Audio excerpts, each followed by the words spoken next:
বিশ্ব যখন ফাইনালের মহরণটা শেষে আর্জেন্টাইন প্লেয়ারদের অখেলোয়াড় সুলভ আচরণ আর দুর্ব্যবহারের দাবিতে শত অভিযোগ দায়ের করছে ফিফার কাছে, তখন ফিফা সভাপতি জিয়ান্নি ইনফান্তিনো রীতিমতো এজন্য প্রেমপত্রটাই পাঠালেন আর্জেন্টাইন ফুটবল অ্যাসোসিয়েশন AFA-কে।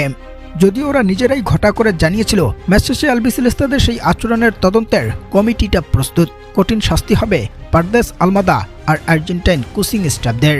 কিন্তু সম্প্রতি ইনফান্তিনো সেই চিঠি কোনো তদন্ত নয়, বরং শিরোপা হারের আক্ষেপ আর আফসোস কাটিয়ে বুকে জড়িয়ে ধরার আভাস দিচ্ছে আর্জেন্টাইনদের।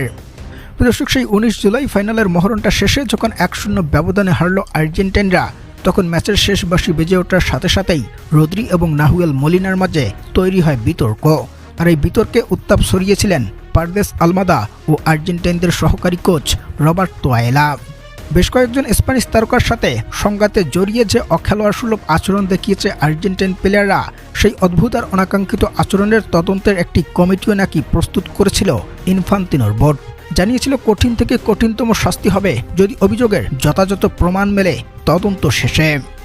তবে এরই মাঝে আবার ইনফান্তিনো এক চিঠি পাঠিয়েছেন AFA সভাপতি ক্লাদিও তাফিয়ার কাছে, যেটা গোপন করার চেষ্টা করেও লাভ হয়নি, বরং প্রকাশ করে দিয়েছে ওদেরই আর্জেন্টাইন সংবাদ মাধ্যম। যে চিঠিতে বলা হয় 2026 বিশ্বকাপ ফুটবলের এক অবিস্মরণীয় উৎসব হয়ে থাকবে। সেই আসরকে স্মরণীয় করে তুলতে আর্জেন্টিনা দলের অবদানটা ছিল গুরুত্বপূর্ণ। তাদের পেশাদারিত্ব, প্রতিটি বিষয়ে যত্নশীলতা, নিষ্ঠা, আবেগ এবং ফুটবলের প্রতি ভালোবাসাই এই সাফল্যের ভিত্তি। এইসবই আর্জেন্টিন ফুটবলের জন্য উজ্জ্বল ভবিষ্যতের ইঙ্গিত দেয় এবং সামনে আরও বড় সাফল্যের পথ তৈরি করবে ওরা।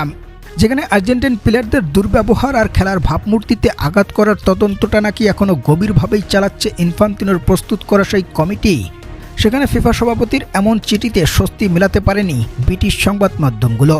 ওদের দাবি ফিফা সভাপতির দায়িত্বে থেকে একটা দলকে এমন প্রশংসা দেওয়া মোটেও মানানসই নয়, যেখানে তদন্তটা এখনও চলমানেই রয়েছে। ফাইনাল পরবর্তী সময়ে সেই বিতর্কিত ঘটনার তদন্ত শেষে কোনো শাস্তি হবে কিনা সেটা এখনও স্পষ্ট না হলেও ইনফান্তিনোর এমন চিঠি যেন স্পষ্টভাবে আভাসটা দেয় অনেক হয়েছে, এখন সবকিছু সমঝোতা করে নেওয়ার সময়টা চলছে। দর্শক, ফিফা সভাপতির এমন এক বার্তার পর তার নিরপেক্ষতা নিয়ে আপনার মনে এখন কোন প্রশ্নটা চলছে জানাবেন কমেন্টে।